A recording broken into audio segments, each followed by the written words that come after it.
ijazah kiai-kiai kuno kalau orang haji atau umroh itu supaya kuat haji lagi. Kalau ijazah kiai kuno itu sederhana, disuruh ngomong gini, Ka'bah, ini saya mau pulang, nilai rumah, nanti kesini lagi, dah ya gitu, sudah pulang. Jangan setelah selesai ibadah haji seneng karena mau pulang, berarti ibadah dianggap problem, rumah dianggap segala-galanya. Jadi itu ada filosofinya. Nah, ternyata tradisi seperti itu mudawwan. Mudawwan itu dibukukan. Ya, saya baca ini di kitab Ghisun Naf'i karangan Imam Waliwah As-Sofakusi. Saya baca saja. Nanti yang ngerti bahasa Arab biar diartikan sendiri, yang nggak ngerti nanti saya bantu. Takmilun.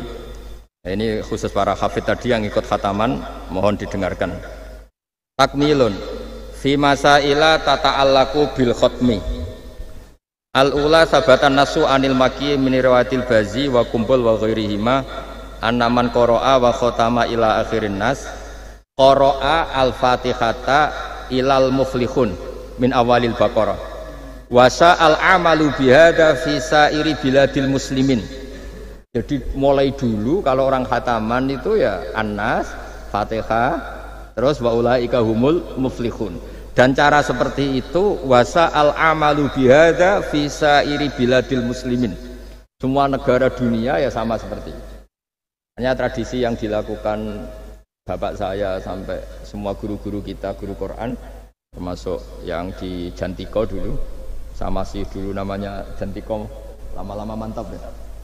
Itu sudah benar itu. Jadi mungkin teman-teman sudah melakukan tapi nggak tahu filosofinya. Ini saya bantu. Filosofinya adalah supaya kita tidak merasa mengakhiri baca Quran, tapi sekaligus memulai.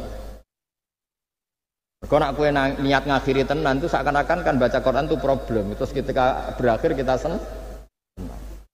Sholat juga gitu Pak Imam. Yang menjadikan umatnya Rasulullah Shallallahu Alaihi Wasallam dijamin surga itu diantaranya cara sholat begini Pak Arya. Saya hafal hadisnya itu. Absyiru ya ma'syaral muslimin. Ini kata Rasulullah. Hari ini Jibril muncul dan memberi satu pengumuman yang sangat menggembirakan. Apa itu? Umatku berstatus. Ya ini kata malaikat Jibril. Umatku berstatus. Mereka itu fa'alu faridotan wantadoru ukhra, melakukan satu fardu selesai atau addu faridotan wantadoru ukhra. Jadi misalnya tadi saya sholat subuh, status saya ditulis oleh malaikat Jibril, Hak tadi sholat subuh. Dan ketika saya ditanya, Hak kok ijek urip sampai jam 10, jam 11, ngenteni habis sholat duhur. Ketika sholat duhur selesai, orientasi saya ngenteni sholat asar. Begitu seterusnya. Hingga statusnya umatnya Nabi adalah addu faridotan wantazoru ukhra. Komitmennya adalah melakukan satu fardu dan menunggu yang lain. Berarti kita dihimpit di dua kebaikan. Kebaikan sudah kita lakukan dan kebaikan yang lain kita cita. Kita sekarang ngasih anak yatim.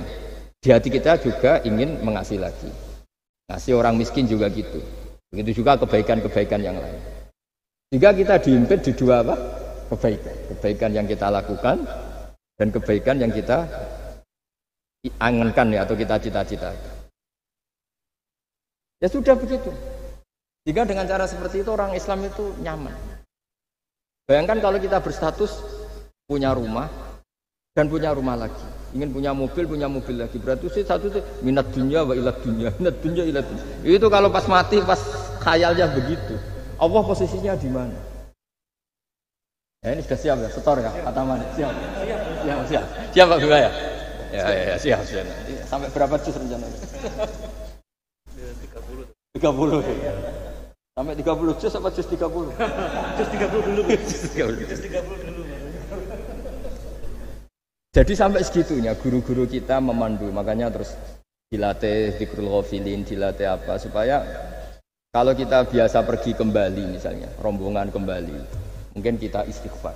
Buat sekali-kali rombongan datangin khataman Quran, datangin acara-acara sehingga ada perbandingan. Nah, setidaknya saat kita salah itu tidak status, tapi zallah bawaan manusia. Tapi status kita adalah faman kana hijratuhu ila Allahi wa rasulih fa hijratuhu ila Allahi wa rasulih. Nah kemudian kenapa itu menjadi perilaku masif di seluruh dunia? Kalau khataman justru ditutup oleh awal Baqarah. Kan agak aneh, khataman kok ditutup dengan permukaan atau permulaan. Ya. Itu terus beliau ini di beberapa kitab diterangkan anna rajulan qala ya Rasulullah ayul a'mali afdalu. Amal terbaik itu apa ya Rasulullah? Qal alaika bil halil murtahil. Terus wa ma halul murtahil? Qal sahibul qur'ani kullama khalla irtahala. Amal terbaik itu adalah amal setelah selesai ingin melakukan lagi. Apa itu? Orang yang menghafalkan Quran atau membaca Quran atau khataman Quran setelah selesai langsung dimulai lagi. Nah, ini di sini diartikan kullama faragha min khutmatin syara'a fi ukhra. Jadi satu khataman selesai kemudian lanjut lagi. Ya kan kalau kita misalnya orang kaya ke Singapura wisata, kan langsung mungkin sudah punya brosur lagi, mungkin mau ke New Zealand atau apa. Kenapa pas urusan khataman ndak itu? Jadi manusia itu yang benar gitu. Jadi ya kira-kira gitu. Jadi ini teman-teman yang sedang khataman, bahwa perilaku Anda sudah benar. Memang mulai dulu zaman Rasulullah SAW sampai sekarang memang justru khataman itu ditutup dengan wa ulaika humul muflihun sebagai bentuk komitmen kita bahwa kita ingin memulai lagi, bukan berakhir di itu. Nah, saya kira demikian. Assalamualaikum warahmatullahi wabarakatuh.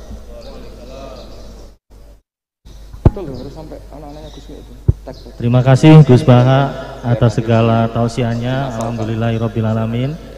Banyak hal yang bisa kita dapatkan dari tausiah beliau.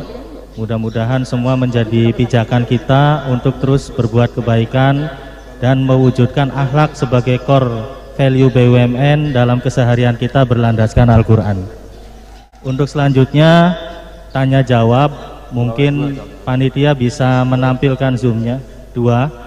Yang pertama dari Aljazair, Pak Haidar yang khataman dari Aljazair, bisa ditampilkan zoomnya untuk bertanya langsung ke beliau. Kan lebih cepat kalau. Silakan Pak Haidar.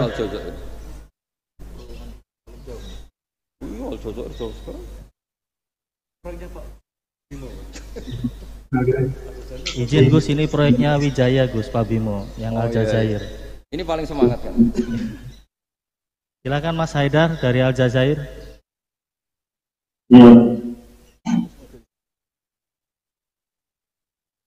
Langsung saja ditanyakan ke beliau, Pak Haidar.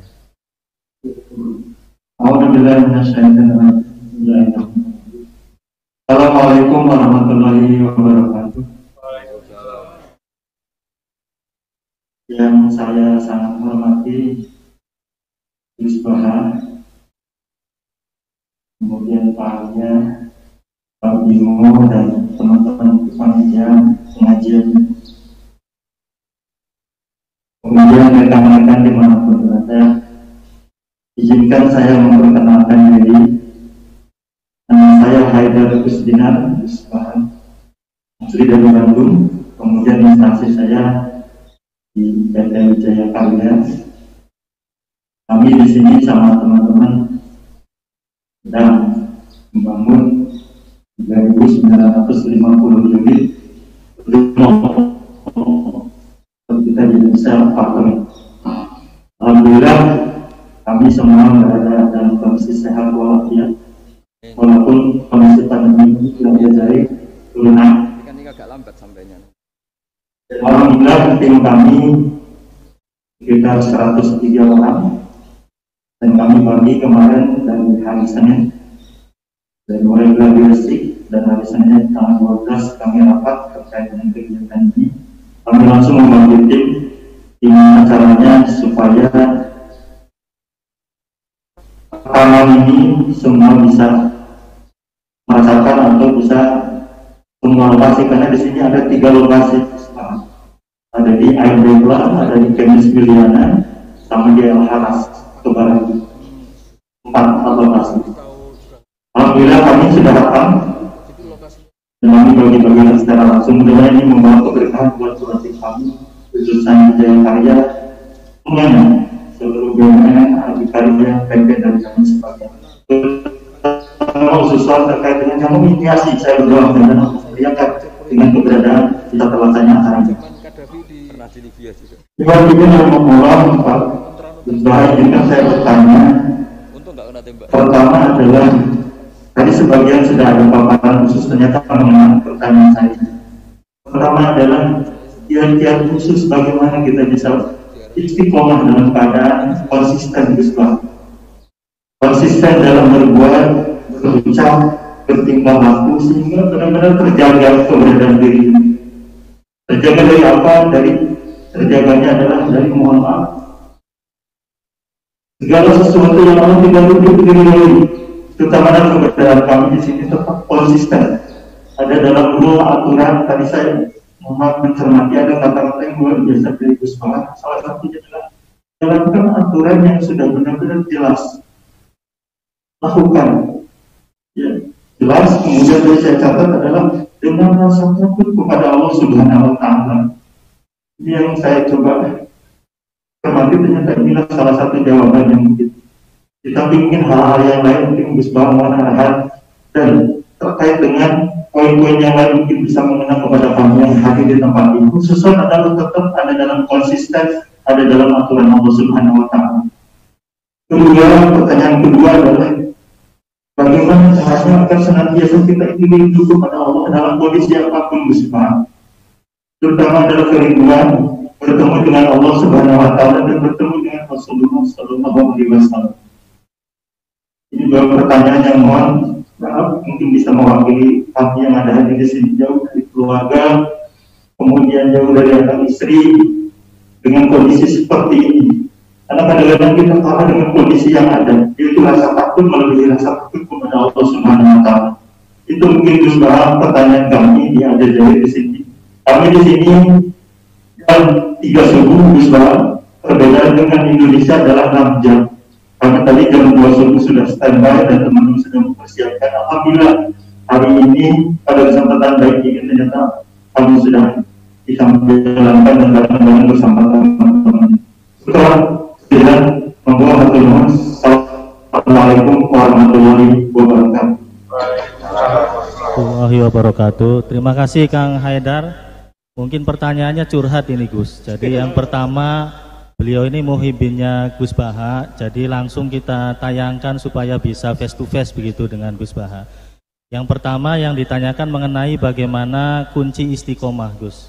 Tentunya dalam hal kebaikan dan menyebarkan kebaikan-kebaikan di sekitar.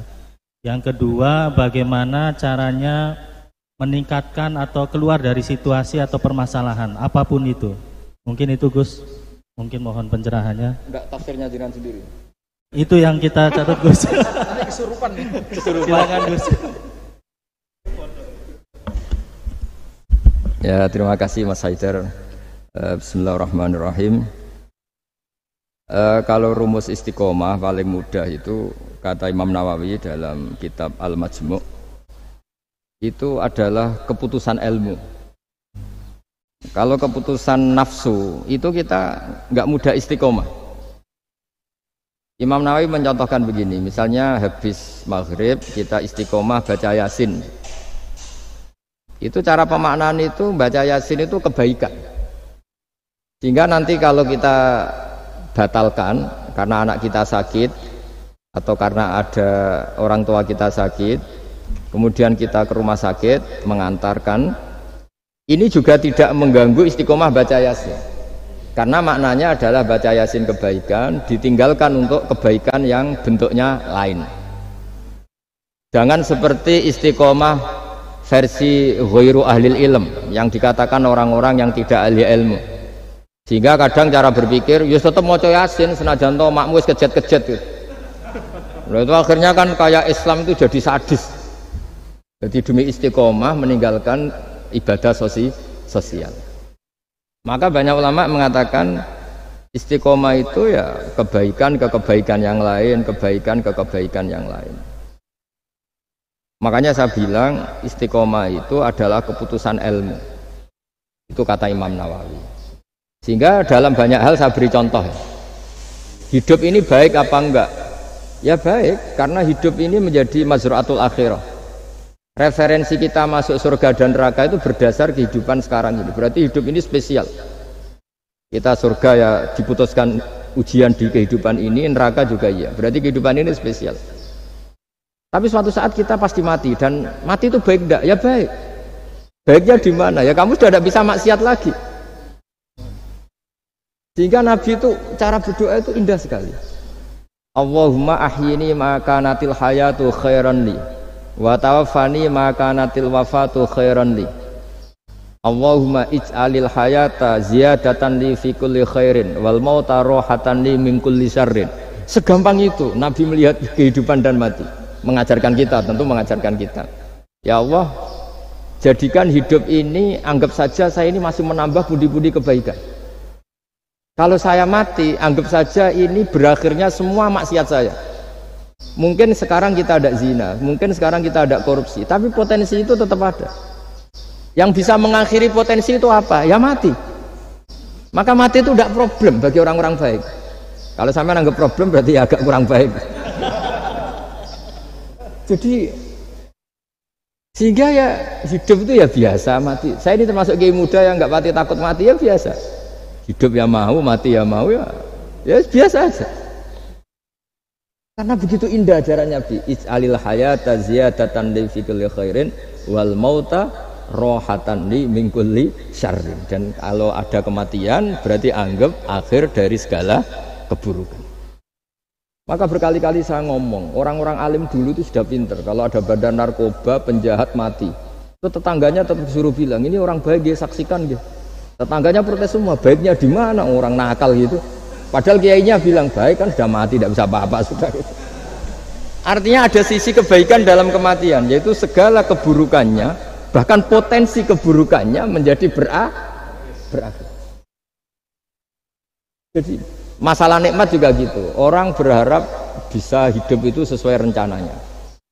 Tapi ketika dapat musibah tidak siap. Tapi apa panduan Nabi? Ajaban li amril mu'mini inna amrahu kullahu khairun. In asobatun na'ma syakara fakana khairan lah. Wa in asobathu dharra sobaro fakana khairan lah. Orang mukmin itu selalu baik. Kalau dapat nikmat syukur ya baik. Dapat ujian sabar juga baik. Kenanya baik terus. Makanya saya berkali-kali bilang, hubungan dengan istri itu ya gampang. Saya berkali-kali bilang, kalau pas harmonis ya baik, namanya harmonis ya baik. Pas tukaran juga baik. Ibadahnya tinggal sabar. Dulu banyak orang jadi wali itu karena istrinya cerewet. Jadi termasuk resep jadi wali itu istrinya cerewet. Kalau secara ekonomi saya sering bilang, kalau harmonis malah minta ke mall, kalau sedang tukaran malah enggak, murah tukaran sebetulnya. Artinya orang dulu itu ngelola kehidupan itu gampang sekali. Bodoh juga gitu. Saya pernah ada civitas akademika dari UGM cerita saya. Biasanya kampus-kampus besar kan menghormati orang yang prestasi. Saya bilang ke beberapa profesor, ya cocokkan lah. Kalau dalam pandangan kiai gimana Gus? Ya anak-anak yang nggak pinter itu ya bagus. Barokahnya nggak pinter masuk desa-desa tertinggal, akhirnya menghidupkan di desa tertinggal.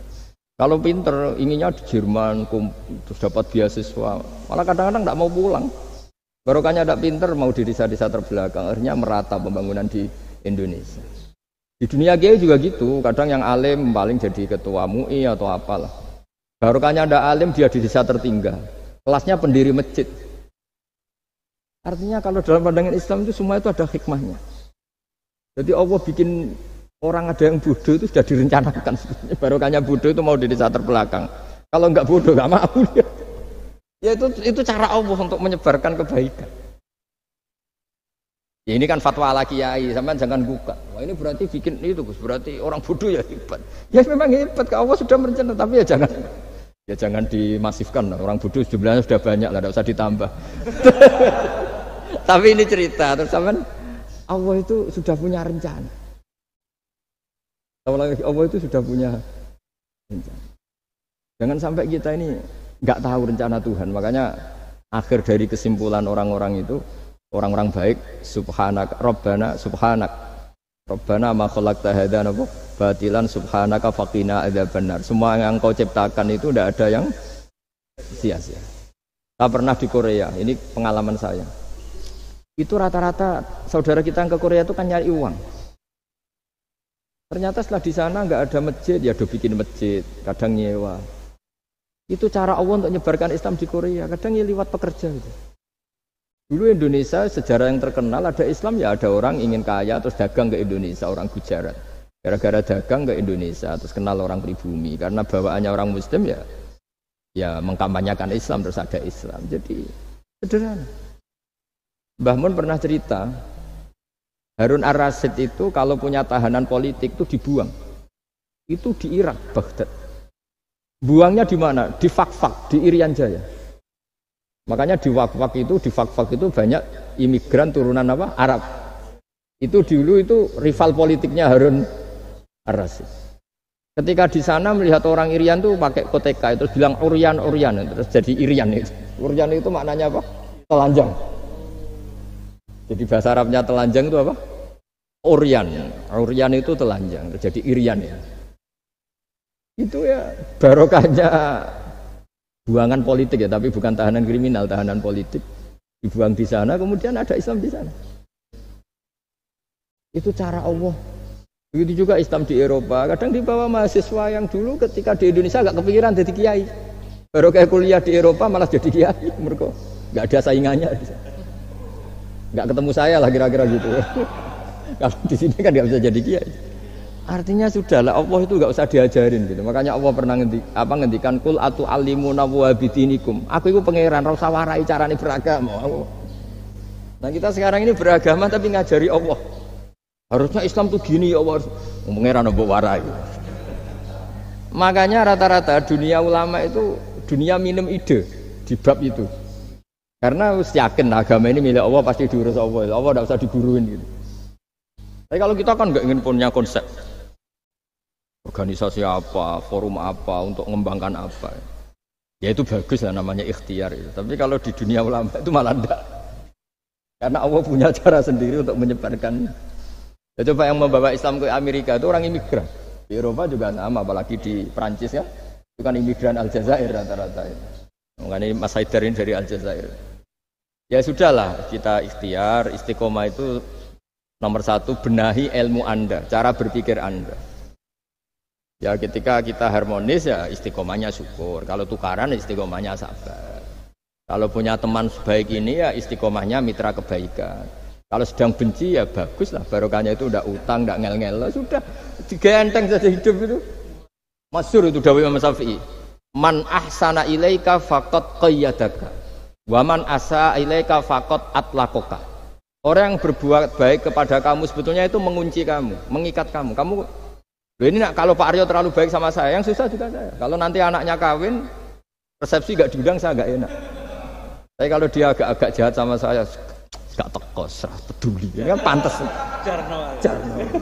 Jadi saya kalau ada orang terlalu baik sama saya sudah mulai mikir ini ya, ribet kan. Makanya saya termasuk kiai yang ada orang baik ya biasa aja karena tak anggap ini ke depan kurang baik gitu. Tapi ya saya seneng ya, namanya ukhuwah Islamiyah seneng ya. Tapi tidak seneng-seneng banget kayak orang yang nggak punya perhitungan. Waman asa ilaika faqad atlaqaka. Orang yang berbuat buruk kepada kamu sebetulnya dia membebaskan kamu. Nggak mungkin kan orang yang sedang ngeneng kamu terus utang kamu, nggak mungkin kan pinjam mobil. Mungkin enggak, apalagi titip, tolong dong saya dikasih pekerjaan BUMN, enggak mungkin. Yang minta-minta gitu pasti yang baik sama kamu. Jadi ilmu zakiyah itu sampai segitunya. Makanya kita harus syukur, khazanah yang diajarkan guru-guru kita ini luar biasa. Man ahsana ilaika faqad qayyadaka. Wa man asaa ilaika faqad atlaqaka. Siapa yang berbuat baik sama kamu, sebenarnya dia mengunci kamu. Kamu tuh harus ada sekian etika kan? Iya, kalau zaman saya belum kenal Pak Aryo, belum sering kesini, saya cuek aja. Pas sering kesini terus bilang, Gus, saya mau ngaji ini, wah apa nolak gak enak. Cara pertama kesini langsung gitu, wah enggak lah kamu siapa kenal aja enggak. Ini agak gak bener kenal, aduh ribet. Tapi saya maafkan. Nah ini cerita mazhabnya Imam Syafi'i. Makanya hubungan suami istri kalau sedang harmonis malah saling curiga. Ada apa ini kok baik? Saking susahnya nyari baik ikhlas itu sehingga kalau bupati juga gitu, ada orang kok terlalu baik mesti mikir ada apa ini.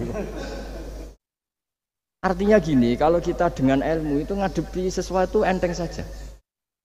Barokahnya misalnya Mas Haidar di Aljazair, saksinya banyak. Kalau kita yang tidak pernah ke sana kan saksi sujud kita hanya Indonesia. Nanti kalau Mas Haidar ketemu Allah kan keren. Kamu pernah sujud? Pernah Gusti. Saksinya Indonesia dan Aljazair. Karena bumi yang tempat kita sujud menjadi apa? Saksi. Semakin sering kemana-mana saksinya semakin banyak. Sehingga dalam waktu sholat itu ada aturan disunatkan untuk sholat sunat itu tempatnya berganti-ganti atau bergeser-geser karena saksinya tuh kayak apa? Bahkan ada yang ekstrim sampai nggak mau pakai sajadah. Saksi sajadah itu tidak meyakinkan, mendingan keramik. Sampai segitunya ada yang ekstrim gitu. Kan lebih keren kalau sajadah kan hanya selembar kain. Ya, tapi nanti sajadahnya kan bilang, saya tidak bisa berdiri sendiri tanpa ada bumi. Gitu. Kayaknya mau tidak mau buminya akan ikut bersaksi. Terus yang terakhir gimana? Sudah gitu ya? Ya tadi itu kan dengan cara pandang seperti itu kan selesai sendiri. Misalnya Anda baru umpatin tetangga atau anak buah atau pimpinan kan pakai mazhab Syafi'i, bagus lah. Nah, ya tadi kalau kurang baik kan fakot atlaku membebaskan kamu. Ya itu sudah jawaban. Wah ini moderatornya. Pak Sultan ini masalah Pak Sultan ya. Baik, terima kasih Mas Haidar. Jadi nanti kalau kurang jelas bisa diputar YouTube-nya. Yang penting kuotanya cukup dan wifi-nya kenceng begitu ya Gus ya. Terima kasih. Selanjutnya karena satu pertanyaan. Satu lagi. Minta tolong panitia bisa disambungkan ke yang khataman di Aceh.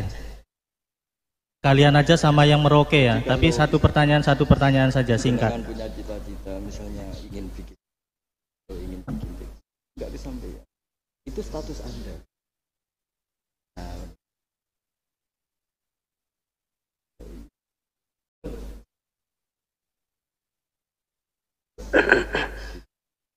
Bismillahirrahmanirrahim. Assalamualaikum warahmatullahi wabarakatuh. Assalamualaikum warahmatullahi wabarakatuh. Aceh. Alhamdulillah, bersyukur kepada Allah, salawat pada Rasulullah sallallahu alaihi wasallam. Allahumma shalli ala sayyidina Muhammad wa ala sayyidina Muhammad. Yang kami hormati Gus Baha, kami dari Aceh insyaallah akan bertanya mengenai mungkin tidak jauh beda dengan Aljazair. Kami dari anak-anak muda di proyek, jadi kami minta ininya Gus, tips-tipsnya agar kami anak-anak muda ini agar istiqomah dalam kebaikan dan juga menyebarkan kebaikan di lingkungan proyek kayak gitu. Jadi harapannya memang di lingkungan proyek juga tidak membatasi kita untuk selalu berbuat kebaikan dan juga menyebarkan kebaikan ataupun berdakwah di lingkungan proyek. Mungkin itu saja Gus. Syukur-syukurullah. Assalamualaikum warahmatullahi wabarakatuh. Waalaikumsalam warahmatullahi wabarakatuh. Oh, jubirnya ini. Satu lagi yang Merauke sekalian. Ya, lagi. Jadi dia satunya agak diingat-ingat. Ingat lagi. Kan enggak lagi. Terus lanjut. Terus. Vokator semua. Assalamualaikum warahmatullahi wabarakatuh. Assalamualaikum. Saya Asep Sanjaya dari PT PP Persero, proyek PLTMG Merauke 2. Yang terhormat Gus Baha dan Bapak Aryo, saya dari anak-anak tua. Kalau mereka tadi anak muda, kalau saya itu anak tua. Pertanyaan saya, bagaimana cara mengokohkan di dalam ranah bekerja atau pekerjaan? Karena di era sekarang ini banyak yang menyampingkan akhlak demi mendapatkan kepuasan diri sendiri. Terima kasih. Waalaikumsalam warahmatullahi wabarakatuh. Waalaikumsalam warahmatullahi wabarakatuh. Ini milenial Gus. Jadi memang di proyek ini ada yang milenial, kolonial, ada juga yang campuran Gus. Miko namanya, milenial kolonial. Jadi mungkin yang pertama mohon pencerahan dari proyek Aceh. Kemudian yang kedua dari proyek Merauke, kalau Aceh tadi bagaimana caranya milenial bisa istiqomah. kemudian yang milenialnya, kemudian yang Merauke itu bisa mengenai akhlak ya Gus ya, sebagai core value-nya BUMN terutama antara anak dengan orang tua. Monggo Gus, silakan. Pakai ini aja. Bismillahirrahmanirrahim. Sesuai disiplin yang saya tekuni yaitu ilmu. Seperti yang saya jawab pada Mas Haidar tadi dari Aljazair. Untuk yang Aceh juga sama. Kita di perantauan, saya pernah ditanya anak yang kuliah di Inggris, juga pernah ditanya anak yang kuliah di Amerika. Pertanyaannya itu, Gus, kita di negara yang sistemnya itu lebih mapan ketimbang negara yang kita huni. Itu cara terus menjaga syukur sama Allah itu gimana?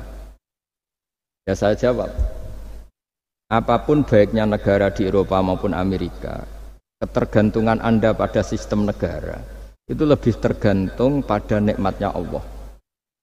Untuk kamu dideportasi itu butuh ketangkep, butuh ini itu. Tapi kalau kamu nggak dikasih oksigen sama Allah saat itu juga Anda mati. Kalau Allah mengambil buminya dengan memberi gempa yang besar, saat itu juga Anda mati. Artinya dia tanya, gimana cara ingat Allah di negara-negara maju seperti itu? Terus tak latih bahwa utang jasa kamu kepada Allah itu jauh di atas utang jasa kamu terhadap sistem negara. Artinya oke lah kita ngakui sistem negara itu baik, kita juga loyal sama negara.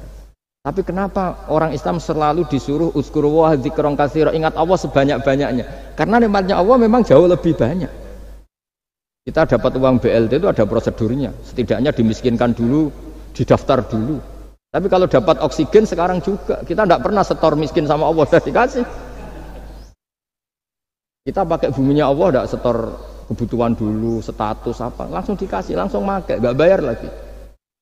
Nah, semakin kita berpikir seperti itu, maka utang jasa kita kepada Allah semakin banyak. Akhirnya dengan demikian kita fasih, kita mengatakan alhamdulillah, melafadzkan alhamdulillah. Jika di surat Waqiah, Allah melatih kita seperti itu. Nahnu khalaqnakum falawla tusaddiqun. Yang menciptakan kamu itu kita, saya. Maka kamu harus begini. Yang menurunkan hujan itu saya, kata Allah, kami. Kamu harus bersyukur. Bumi yang kamu huni, kata Allah, bisa saja setiap saat ayaksifa bikumul ard. Bumi yang kamu huni yang kelihatannya kokoh, setiap saat bisa likuifaksi. Air yang kamu minum bisa saja setiap saat ya ghauran. Ghauran itu qul ara'aitum in asbaha ma'ukum ghauran.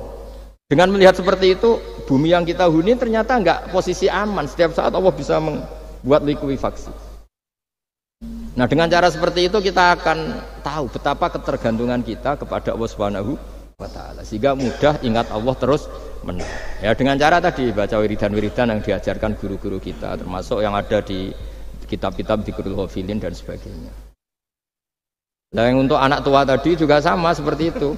Meskipun di bumi Papua, kalau kita ingat, itu pasti ketergantungan kita pertama pada Allah Ta'ala. Makanya Allah itu mengancam untuk orang yang tidak ingat kepadanya, ancamannya itu ekstrim. Malam yardo biqodoi walam yaskur na'mai, ini hadis lengkapnya. Walam yasbir ala balai falyatlub robban siwai wal yakhrut min tahti ardi wa samai. Siapa yang tidak ngakui saya sebagai Tuhan, kata Allah, nggak apa-apa, kata Allah. Kamu nggak ngakui saya sebagai Tuhan, kata Allah, nggak apa-apa. Tapi jangan nempat di bumiku. Itu bikinanku, nggak bikinan BUMN. Bumi itu nggak bikinan BUMN. Wah, itu aja sudah pusing kamu, diancam fal yakhrut min tahti ardi wa samai.